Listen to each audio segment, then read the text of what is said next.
안녕하세요, 제이제입니다. 오늘은 이런 남자는 제발 만나지 마세요에 대해서 말씀드려 볼게요. 구독과 좋아요, 알림 설정까지 해주실 거죠? 그럼 바로 시작할게요.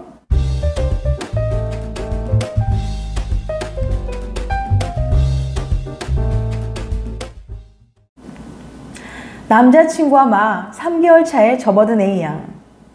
남자친구와 술 한잔 마시다가 남친이 과거에 바람 피운 적이 있다는 사실을 알게 됐어요.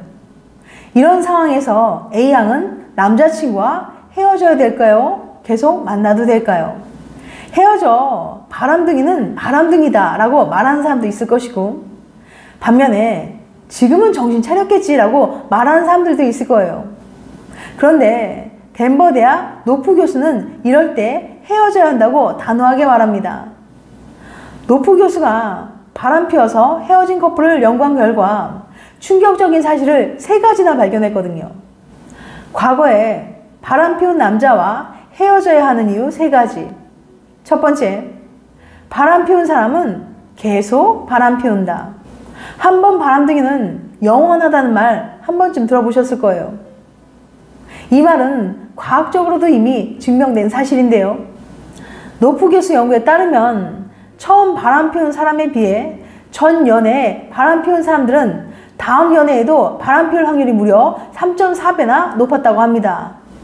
한 번 바람을 피워본 사람은 무의식 중에 이렇게 할 수 있구나, 혹은 해도 괜찮구나 라는 생각이 생겨 2번째 바람은 더 쉽게 피운다고 해요. 나쁜 짓을 자꾸 하면 죄책감에도 면역이 생겨서 무덤덤해지는 거죠. 다시는 바람 피우지 않겠다는 그 말, 믿는 건 자유지만 헛된 희망으로 상처받지 않으셨으면 좋겠습니다. 2번째, 배신당한 사람은 또 당한다. 교수의 연구 결과 중 가장 슬프고도 충격적인 내용은 바로 이 점이었어요. 배신당했던 사람들은 또 배신당할 확률이 2.4배나 더 높았다는 거예요. 애인이 바람 피운 것도 억울한데 다음 연애에서 또 그럴 거라니 정말 너무한 거 아닌가요? 연인에게 배신당했던 사람들이 또 당하게 되는 이유는 그들의 취향 때문일 수 있다고 합니다. 바람기 많은 성격 유형을 좋아하는 것일 수 있으니까요. 바람기 많은 사람에게는 어떤 특징이 있을까요? 참고로 심리학에서 바람기와 관련성이 있는 것으로 증명된 개인적인 특성은 다음에 6가지예요. 바람기 많은 사람들의 특징. 첫 번째, 성적으로 개방적인 사람. 감정과 스킨십을 분리해서 생각하는 경향이 있는 사람은 바람기가 높다는 연구 결과가 있습니다. 스킨십이나 성적인 행동을 꼭 감정과 연관시키지 않기 때문에 이성과 가벼운 스킨십을 하는 것에 큰 거부감이 없는 것이 그 이유죠. 성적 개방성이 높은 사람의 특징 살펴볼게요. 성적 개방성이 높은 사람은 스킨십에 적극적인 태도를 보이고 이성과의 교류에 있어서 능동적이고 능숙한 특성을 보입니다. 성적 개방성이 높은 사람은 독립성을 중요하게 여기는 반면 세심한 배려는 잘 못하는 편이에요. 2번째, 성실하지 않은 사람. 언뜻 보면 성실성과 바람기는 별로 상관이 없을 것 같지만 연구에 따르면 성실성은 바람기에 강한 영향력을 주는 특성이에요. 성실성은 자신이 정한 목표나 자신에게 주어진 규칙을 얼마나 잘 지킬 수 있는지와 연관되어 있기 때문이죠. 성실성이 높은 사람은 자기 통제와 본능 억제를 통해 바람 피우면 안 되라는 규범을 다른 사람에 비해 잘 지킬 수 있다고 합니다. 성실성이 낮은 사람은 그 반대고요. 성실성이 높은 사람의 특징 살펴볼게요. 성실성이 높은 사람들은 게으르거나 즉흥적이지 않으며 대신 질서와 정리정돈을 좋아합니다. 정해진 틀 내에서 완료해야 하는 일을 잘 마무리하는 능력과도 관련이 있어요. 반대로 혼란스럽고 틀이 정해지지 않은 상황에서는 취약한 모습을 보이기도 합니다. 3번째, 친화적이지 않은 사람. 친화성이 높은 사람은 타인에 대한 배려심이 강하고 누군가와 대립하는 상황을 싫어해서 타인에게 상처가 될 만한 행동을 하지 않으려고 노력해요. 이러한 특성 때문에 친화성이 높을수록 바람 피울 확률이 낮아진다고 알려졌죠. 친화성이 낮은 사람은 그와는 반대되는 경향성을 보이고요. 그럼 친화성이 높은 사람의 특징 살펴볼게요. 친화성이 높은 사람은 자신보다는 타인을 먼저 생각하는 특성을 보이며 갈등을 일으키지 않고 조화를 이루는 걸 우선시해요.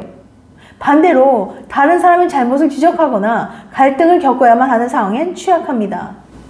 네 번째, 예민한 사람. 예민성이 높은 사람은 관계에 갈등이 있거나 상대방이 나에게 호감이 없다는 느낌이 오면 지나치게 감정적으로 행동하는 경향이 있어요. 그래서 지레 상대방과의 갈등 해결을 방해하는 행동을 하기도 하고 다른 이성을 만나기도 합니다. 어차피 상대방이 날 안 좋아하니까 방어책을 만들어 놓는 거죠. 이 때문에 예민한 사람일수록 바람 피울 가능성이 높아지는 것으로 알려져 있어요. 그럼 예민한 사람의 특징 살펴볼게요. 예민한 사람은 감정 기복이 심하고 다른 사람에게 상처를 잘 받으며 안 좋은 상황이 닥치면 스트레스와 불안을 쉽게 느낍니다. 다섯 번째, 종교적이지 않은 사람. 여기서 말하는 종교성이란 꼭 종교의 유무를 떠나서 절대적인 존재 혹은 인간보다 뛰어난 신의 존재에 대해서 생각하고 의지하며 삶의 가치로 받아들이는 성향을 의미합니다. 연구에 따르면 종교성이 높은 사람들은 다른 사람들이 알고 모르고를 떠나서 도덕적으로 올바른 행동을 하려고 노력하는 경향을 보여요. 따라서 상대적으로 다른 사람에 비해서 바람의 유혹에 넘어갈 가능성이 낮다고 할 수 있습니다. 여섯 번째, 자기 도취적인 사람. 나르시시즘이죠. 자기 도취성은 쉽게 말해서 자신이 다른 사람들에 비해서 더 잘났다고 여기는 특성이에요.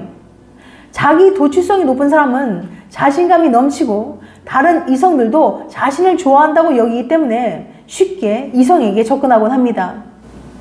이런 사람들은 자기애가 넘쳐서 자신이 얼마나 사랑스러운 존재인지 아주 잘 알고 있을 뿐만 아니라 한 사람의 사랑만으로는 부족하다고 여겨서 모든 사람에게 사랑을 받으려고 해요. 그렇게 사람들에게 사랑을 받을 때 자기 도취성이 높은 사람은 자신의 존재를 인정받는 것 같은 느낌을 받는다고 해요. 이 때문에 보통 사람들에 비해서 바람 피울 확률이 상대적으로 높다고 할 수 있죠. 또한 자기 중심적인 면도 있어서 연인에 대한 배려가 약하다는 점도 바람기와의 연관성을 만드는 하나의 요인이랍니다. 요약하자면 성실하지 않고 자기 얘기 많이 하고 성격이 예민하면 바람기가 많다고 볼 수 있죠. 이런 사람을 누가 좋아하겠냐 싶지만 시험 공부는 미루더라도 매번 술자리에 빠지지 않고 자기 얘기로 시선을 끌며 딱 한 명만 공략하는 그런 사람들이 흔히 있어요. 세 번째, 한번 의심하기 시작하면 끝이 없다. 마지막으로 가장 안타까운 사실은 한 번 애인에게 배신을 당한 사람은 누구를 만나도 의심한다는 거예요. 배신을 겪은 사람은 새로운 연애를 시작해도 상대를 쉽게 의심하고 연애하는 내내 불안해했습니다. 내 모든 걸 주고 그만큼 믿었던 사람에게 한 번이라도 배신을 당하면 그 기억이 트라우마로 남아서 사람을 쉽게 믿지 못하고 누구와 연애를 하더라도 배신당할 수 있다는 생각이 무의식 속에 자리 잡습니다. 이런 상황에서 혹시라도 애인이 전 애인과 비슷한 행동을 하면 걷잡을 수 없이 불안해지고 의심하게 되는 거죠. 끊임없이 의심하고 걱정하며 불안정한 상태가 지속되면 짧은 연애가 반복되어서 낮아진 자존감을 회복할 수가 없어요. 여러분, 바람이 이렇게나 정신건강에 해롭습니다. 그러니 애초에 바람둥이는 미리미리 거르자고요. 우린 행복해지기 위해서 연애를 하는 거잖아요. 연애를 하면서 행복감을 느끼기보다는 상처만 남는다면 힘드시겠지만 이 연애를 지속하는 게 옳은지 다시 한번 생각해 보시길 바랍니다. 지금까지 이런 남자는 제발 만나지 마세요에 대해서 말씀드렸어요. 다시 한번 요약해드리면 과거에 바람 피운 적 있는 남자와 헤어져야 하는 이유 3가지. 첫 번째, 바람 피운 사람은 계속 바람 피운다. 두 번째, 배신당한 사람은 또 당한다. 세 번째, 한번 의심하기 시작하면 끝이 없다.